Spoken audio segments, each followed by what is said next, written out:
Yeah. Now, how come, based on what you said, which makes perfect sense, I can second that. How come countries in the region, the likes of Japan, the likes of South Korea, and I will even include two other, Australia and India, why are they allowing themselves to be used? Because we are opening more logistical hubs in those countries.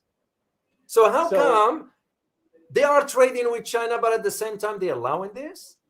What's the rationale for So that? U.S. empire in East Asia is not sustainable with its overseas Hmm. bases in Japan, in Korea, in Australia, and this network of alliances, right? Yeah. Because U.S. faces tyranny of distances. It has to cross the entire Pacific Ocean to fight To China. get So over. if it doesn't have the forward deployment bases in these countries, U.S. can't do anything. But Hmm. in the case of Japan, I think there's a little bit fear. There's a little Hmm. bit guilty conscience because the Japanese politicians they still remember what their grandpa did in China in World War II. That's Let's correct. remember Shinzo Abe, the former prime I minister remember. of Japan who got assassinated. His grandpa's nickname is a monster of Manchuria.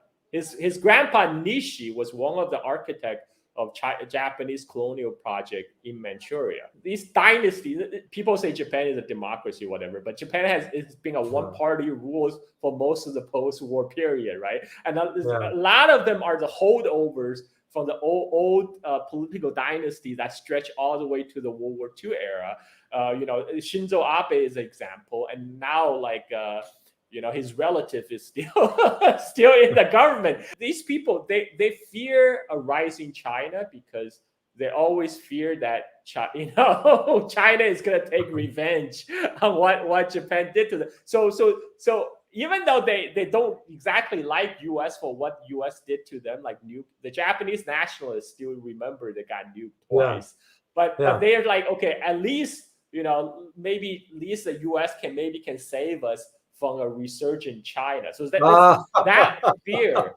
It's that fear that's driving the Japan U.S. security pact because they Yeah. um, but Korea is a little bit different. Well, South Korea is also a Jap.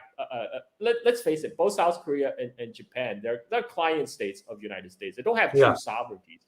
I mean, any Japanese prime minister who dare to say no to U.S., they get replaced very quick. Quickly. They don't last long in the office.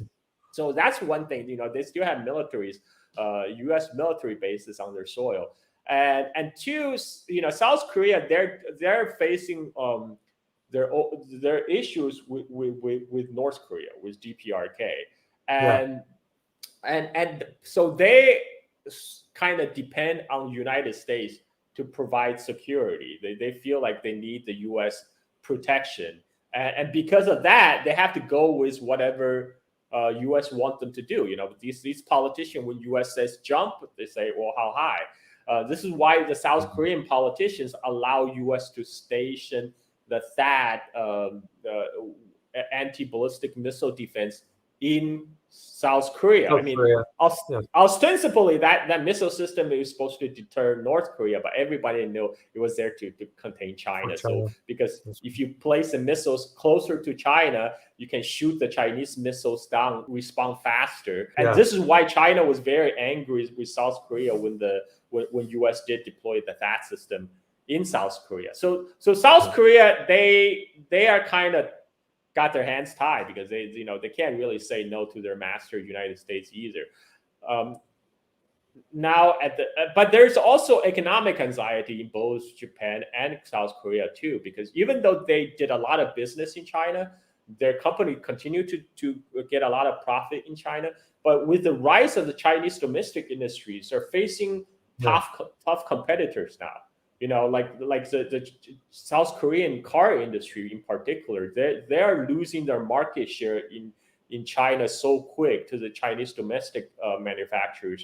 So Yeah. same thing with Japan, and so it's a mixture of fear, their own fear about their own loss of competitiveness against the Chinese economy and the continued rise of China, and that prompted them to cling on to the U.S. security alliance. Now with Australia, Australia is an interesting case because China is Australia's biggest export market, biggest export partner. If you look at the Australian economy and Chinese economy, they're actually complementary. China imports a lot of raw material commodities from Australia. There's actually a comedy show from Australia. I think like 5-6 years ago, they actually pointed out this absurdity. It's a satire. They have a security meeting between the prime minister and his defense officials. So they were like, how can we justify an increase of $360 billion in defense budget? And he looked around and nobody says anything. And they say, okay, how about I point out something, you say yes. So they're like, oh, nodding. And he said, how about we are defending our trade route? They're like, yes, defending our trade route. Okay, who is our largest trading partner? China? And everybody nods. So you are saying we need to spend $360 billion to defend our trade route with China against China? Everybody's just like, yeah, not. I'll come straight to the point. This white paper is recommending we spend close to $400 billion over the forward estimates. Now, at some point, the PM is going to be asked a very simple question.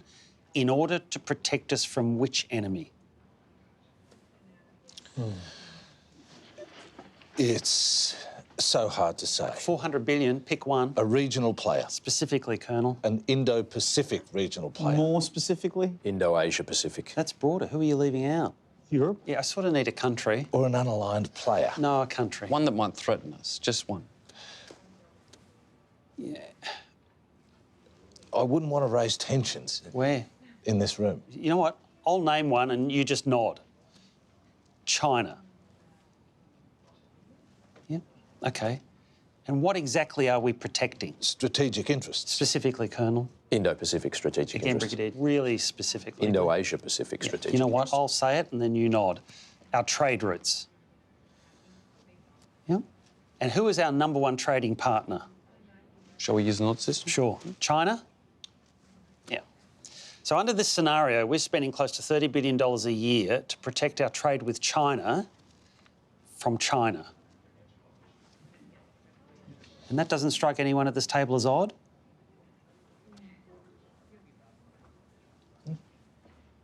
I mean, that is what Australia is facing right now.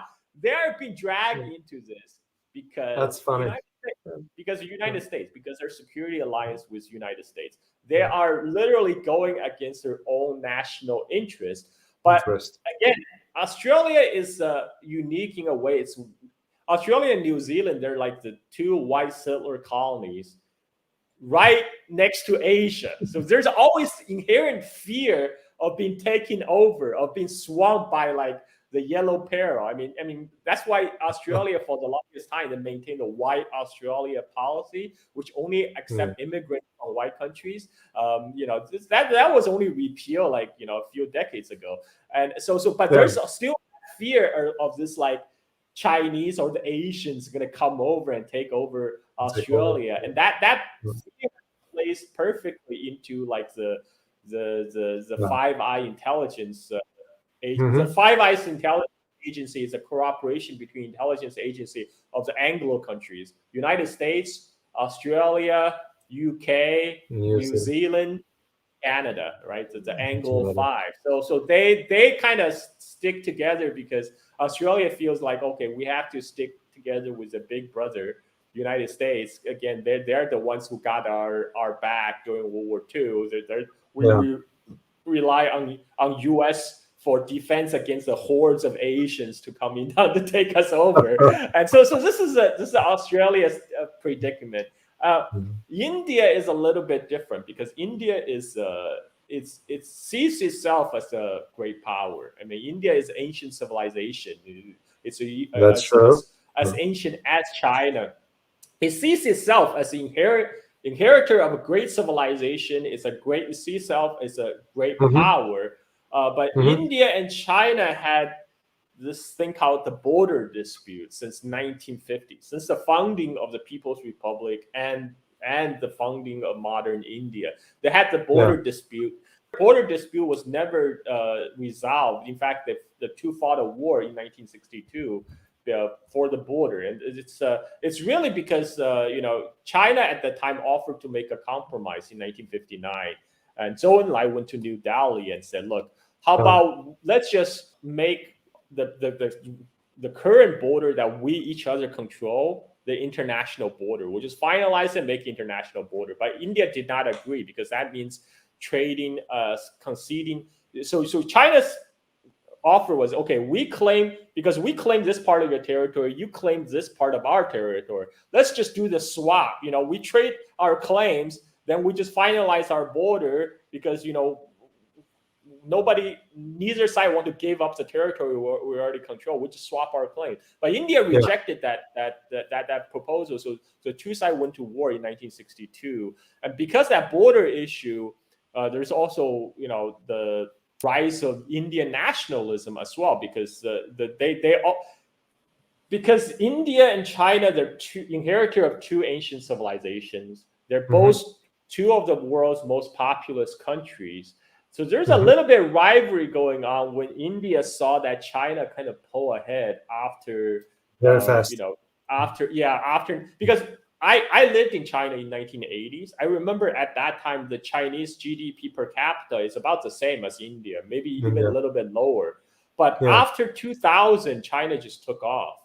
Right now, China's economy is like 5 times greater than that of India. It's a $17.3 trillion GDP for China in comparison to $3.7 trillion for India. I looked at so this. It's more than 5 times. Okay, so it's more than 5 times. It's almost 6 times. So this is why I think this is on part of the Indian nationalists. They feel like a little bit of rivalry, but at the same time, India is different from Japan, from Korea, from Australia, because compared to true U.S. vassal states of India is not really a U.S. vassal state. U.S. is its own man. India is its own man. India is playing for the best interest of India. So what that means is right now they are at a position to cash in on the geopolitical rivalry between China and United States. The same way that China played a role between the competition between U.S. and USSR during the Cold War. Because back then, both sides also tried to compete for China. And U.S. played the China card during the Nixon visit to Beijing. So this is what U.S. is trying to do vis-a-vis India. They're trying to play the India card against China by welcoming India into the Quad. From the Indian side, they can get access to more advanced U.S. military technology, U.S. investment. But at the same time, they still pursue an independent policy because India did not. It's still part of the BRICS. They did not sign on the sanction against Russia because India maintained excellent tie with Russia that dates from its legacy with India ties with Soviet Union.